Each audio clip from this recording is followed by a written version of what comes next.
ನಮಸ್ಕಾರ ವೀಕ್ಷಕರೇ, welcome back to my YouTube channel. ಇವತ್ತು ನಾನು ಸಿಹಿ ಗೆಣಸಿನ ಒಗ್ಗರಣೆ ಮಾಡೋದು ಹೇಗೆ ಅಂತ ಹೇಳ್ಕೊಡ್ತಾ ಇದ್ದೀನಿ. ಹೊಸದಾಗಿ ನೀವು ನನ್ನ ಚಾನಲ್ನ ನೋಡ್ತಾ ಇದ್ದರೆ ಇವಾಗಲೇ ಸಬ್ಸ್ಕ್ರೈಬ್ ಮಾಡ್ಕೊಳ್ಳಿ. ಪಕ್ಕದಲ್ಲಿರುವ ಬೆಲ್ಲೈಕನ್ನ ಕೂಡ ಪ್ರೆಸ್ ಮಾಡಿ. ನೀವು ಬೆಲ್ಲೈಕನ್ನ ಪ್ರೆಸ್ ಮಾಡೋದ್ರಿಂದ ನಾನು ನೆಕ್ಸ್ಟ್ ವೀಡಿಯೋಗಳನ್ನ ಹಾಕಿದಾಗ ನಿಮಗೆ ಅದು ನೋಟಿಫಿಕೇಷನ್ ಬರುತ್ತೆ. ಇವಾಗ ಸಿಹಿ ಗೆಣಸಿನ ಒಗ್ಗರಣೆ ಮಾಡೋದಕ್ಕೆ ಗ್ಯಾಸ್ ಮೇಲೆ ಕಡಾಯಿಯನ್ನು ಇಟ್ಕೊಂಡು ಅದಕ್ಕೆ 2 ಚಮಚದಷ್ಟು ಎಣ್ಣೆಯನ್ನು ಹಾಕ್ಕೊಳ್ತಾ ಇದ್ದೀನಿ. ಎಣ್ಣೆ ಬಿಸಿ ಆದಮೇಲೆ ಇದಕ್ಕೆ ಅರ್ಧ ಚಮಚದಷ್ಟು ಸಾಸಿವೆಯನ್ನು ಹಾಕ್ಕೊಳ್ತಾ ಇದ್ದೀನಿ. ಸಾಸಿವೆ ಚಟಪಟ ಅಂತ ಸಿಡಿದ ಮೇಲೆ ಇದಕ್ಕೆ ಅರ್ಧ ಚಮಚದಷ್ಟು ಜೀರಿಗೆಯನ್ನು ಹಾಕ್ಕೊಳ್ತಾ ಇದ್ದೀನಿ. ನಂತರ ಇದಕ್ಕೆ ಇದರ ಜೊತೆಯಲ್ಲಿ ಸ್ವಲ್ಪ ಕರಿಬೇವು, 1 ಹಸಿಮೆಣಸಿನಕಾಯಿ, 1 ಕೆಂಪು ಮೆಣಸನ್ನು ಈ ಥರ ಕಟ್ ಮಾಡಿ ಹಾಕ್ಕೊಳ್ತಾ ಇದ್ದೀನಿ.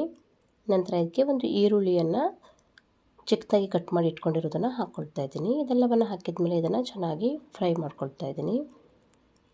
ಇದು ಫ್ರೈ ಆಗಿ ಲೈಟ್ ಗೋಲ್ಡನ್ ಕಲರ್ ಬಂದ ಮೇಲೆ ಇದಕ್ಕೆ ಕಟ್ ಮಾಡಿ ಇಟ್ಕೊಂಡಂಥ ಸಿಹಿಗೆಣಸನ್ನು ಆ್ಯಡ್ ಮಾಡ್ತಾ ಇದ್ದೀನಿ. ಸಿಹಿಗೆಣಸನ್ನು ಚಿಕ್ಕದಾಗಿ ಕಟ್ ಮಾಡಿ ಇಟ್ಕೊಂಡ್ರೆ ಬೇಗ ಬೇಯುತ್ತೆ. ಇದರ ಮೇಲ್ಗಡೆ ಇರುವ ಸಿಪ್ಪೆಯನ್ನು ತೆಗೆದು ಇದನ್ನು ಚೆನ್ನಾಗಿ ವಾಶ್ ಮಾಡಿ ಇಟ್ಕೊಂಡಿದ್ದೆ. ಇದನ್ನು ಆ್ಯಡ್ ಮಾಡಿಕೊಂಡು ಇದನ್ನು ಚೆನ್ನಾಗಿ ಮಿಕ್ಸ್ ಮಾಡ್ಕೊಳ್ತಾ ಇದ್ದೀನಿ. ನಂತರ ಇದಕ್ಕೆ 1/4 ಚಮಚದಷ್ಟು ಅರಿಶಿಣದ ಪುಡಿ ಮತ್ತು ರುಚಿಗೆ ತಕ್ಕಷ್ಟು ಉಪ್ಪನ್ನು ಹಾಕಿ ಇದನ್ನು ಮತ್ತೆ ಮಿಕ್ಸ್ ಮಾಡ್ಕೊಳ್ತಾ ಇದ್ದೀನಿ.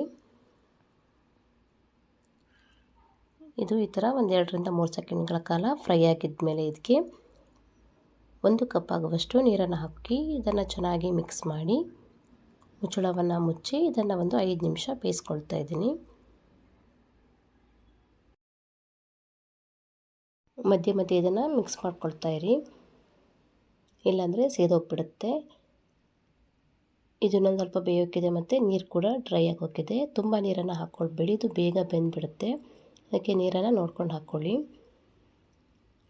ಇದಿವಾಗ ಬೆಂದಿದೆ, ಇಷ್ಟು ಬೆಂದರೆ ಸಾಕಾಗುತ್ತೆ. ಇವಾಗ ಲಾಸ್ಟಲ್ಲಿ ಇದಕ್ಕೆ ಅರ್ಧ ಕಪ್ ಆಗುವಷ್ಟು ತೆಂಗಿನ ತುರಿಯನ್ನು ಹಾಕ್ಕೊಂಡು ಇದನ್ನು ಚೆನ್ನಾಗಿ ಮಿಕ್ಸ್ ಮಾಡ್ಕೊಳ್ತಾ ಇದ್ದೀನಿ.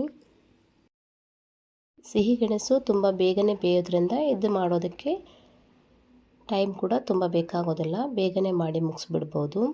ಸಂಜೆ ಸ್ನ್ಯಾಕ್ಸ್ ಟೈಮಲ್ಲೆಲ್ಲ ಇದನ್ನು ಮಾಡ್ಕೊಂಡು ತಿನ್ನೋದಕ್ಕೆ ಚೆನ್ನಾಗಿರುತ್ತೆ. ನೀವು ಕೂಡ ಈ ರೆಸಿಪಿಯನ್ನು ತಪ್ಪದೇ ಟ್ರೈ ಮಾಡಿ. ಹೇಗೆ ಬಂದಿದೆ ಅಂತ ನನಗೆ ಕಾಮೆಂಟ್ ಮಾಡಿ ತಿಳಿಸಿ. ನಾನು ಹೇಳ್ಕೊಟ್ಟಿರುವಂಥ ಸಿಹಿಗೆಣಸಿನ ರೆಸಿಪಿ ನಿಮಗೆ ಇಷ್ಟ ಆದರೆ ಲೈಕ್ ಕೊಡೋದನ್ನು ಮರಿಬೇಡಿ. ನನ್ನ ಚಾನಲ್ನ ಹೀಗೆ ನೋಡ್ತಾ ಇರಿ. ಫ್ಯಾಮಿಲಿ ಮತ್ತು ಫ್ರೆಂಡ್ಸ್ ಜೊತೆ ಕೂಡ ನನ್ನ ರೆಸಿಪಿಯನ್ನು ಶೇರ್ ಮಾಡಿ. Thank you for watching.